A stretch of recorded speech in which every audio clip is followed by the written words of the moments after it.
Welcome back to Corporate Law Lectures. This week, the LIC IPO, the initial public offering of the Life Insurance Corporation of India, has begun. And of course, everybody's talking about it. It is India's largest IPO. Now, assuming full subscription of the shares on offer, and these shares amount to about 221 million, at the cap price of 949, this would make the Life Insurance Corporation of India IPO the largest ever.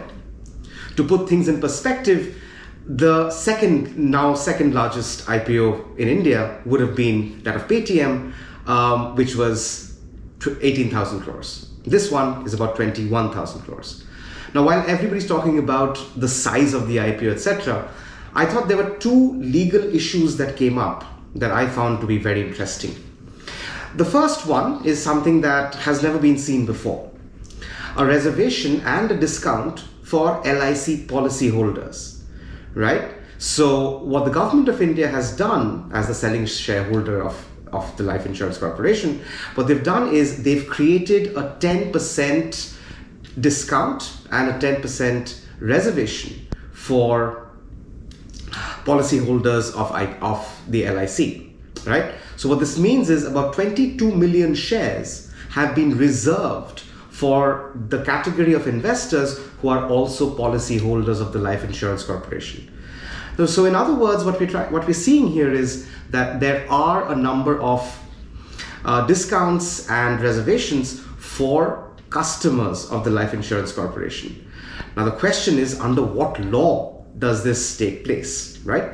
Because it's completely unheard of for any other company to actually deliver a reservation or a discount for its own customers. So the answer really lies in the fact that the Life Insurance Corporation of India isn't a company at all, right? It's not a company registered under the Companies Act, whether 2013 or 1956. However, the LIC Act of 1956 created the LIC, the Life Insurance Corporation of India, as a body corporate having perpetual succession and a common seal, with the power to acquire, hold and dispose of property, and capable of instituting and defending legal proceedings. Now that sounds like the textbook definition of a company, doesn't it? So it is much like a company, but instead of calling it a company under the Companies Act, we call it a body corporate under the LIC Act. So the LIC Act, along with its multifarious and varied subordinate legislations, creates an entirely separate legal ecosystem. So the LIC is technically a corporation, but not a company. So sometime in 2021, a number of amendments were made to this LIC's ecosystem. One of them was to the LIC Act itself. Well, there were many amendments made to the LIC Act itself. In particular, Section 5(9) of the LIC Act, which was amended in September last year, September 2021, this provides the exact reservation and discount as follows: notwithstanding anything contained in any other law for the time being in force regarding various categories of persons in favor of whom an issuer may make reservations, the corporation may, at any time during the period of 5 years from the commencement of the Finance Act 2021, make a reservation on a competitive basis up to 10% of the issue size in favor of its life insurance policy holders, right? So there you have it. You have an enabling provision instituted in September 2021 for a reservation for LIC policy holders.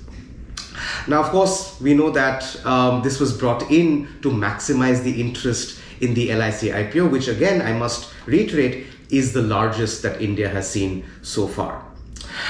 Another interesting amendment was brought in, this time dealing with the size itself.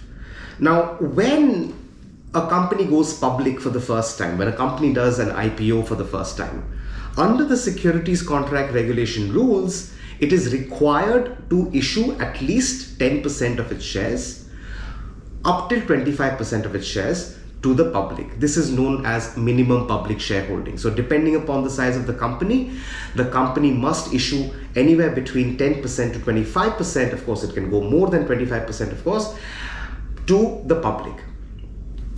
However, we knew for a fact that LIC, being the size that it is, it would be impossible to sell 10% of its shares at one go, which meant that again in 2021, another amendment was brought in, this time to the securities contract regulation rules, stating that for certain unlisted private companies having a post-issue paid-up share capital in excess of 1 lakh crores, you can relax that 10% down to 5%, right?